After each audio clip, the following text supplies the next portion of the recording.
What is up, you sexy mother hubbards? Let's talk about this TikTok bill / ban / sale that is currently working its way through the American political system. Shall we? Let's go. So first up, what does the bill do or say? It's saying to TikTok or ByteDance, their owner, it's saying you need to siphon off the American users into its own app and then allow that to be purchased by Mark Zuckerberg or Amazon or Google. Or if you don't like that option, if you want to retain like the whole thing, then you can also just accept our blanket ban. You are no longer allowed to run your app within the parameters or confines of the United States of America. Now, maybe you're hearing that and you're thinking, that's really strong arm, Aid. That's really imperialistic. Like, what gives America the right to say to a Chinese company, we are going to force the sale of that application in our geographical region? And the answer to that is twofold, right? First, yes, it definitely is imperialistic. Like, it's a Chinese app.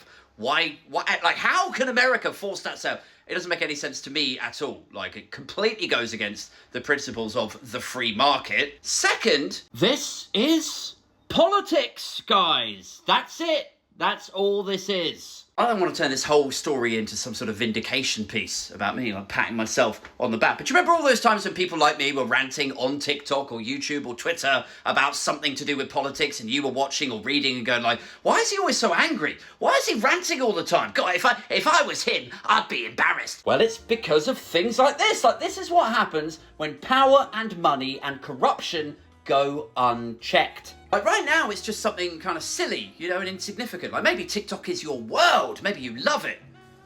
It used to mean a lot more to me because it's where I first grew what could humbly be described as a very modest following. But now, they started like frustrating the reach and changing the algorithm and all that stuff. I just left.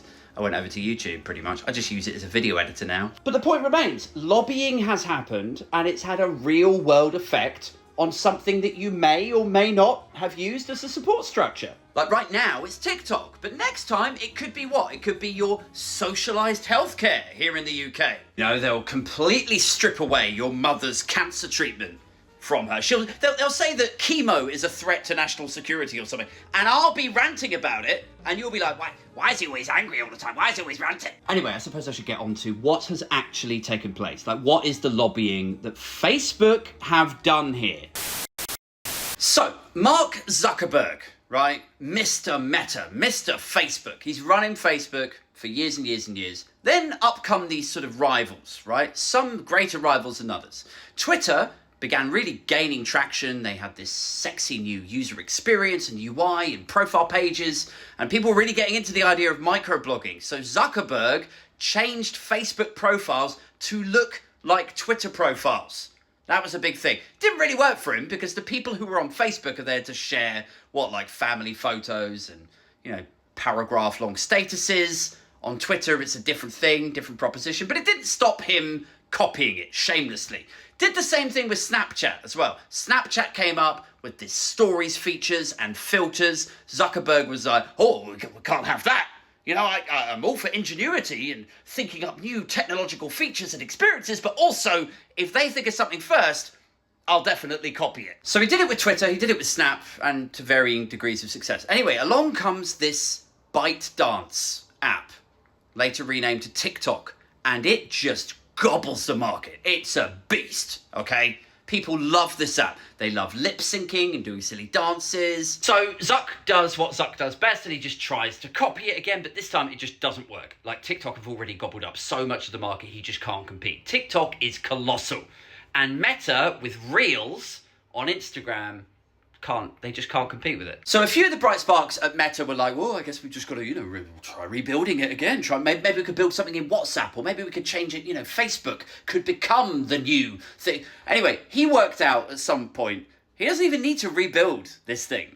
He doesn't have to rebuild Reels or improve or compete at all with TikTok. All he has to do is spend tens of millions of dollars lobbying in Washington, D.C. That's it. So yeah, basically Zuckerberg for the last 3 years has been paying out about $20 million every year on lobbying firms in D.C., connecting congressmen, congresswomen, senators, journalists, and planting this seed weaving this narrative that TikTok is what? That it's a threat to national security, that it might access your data. Oh my goodness!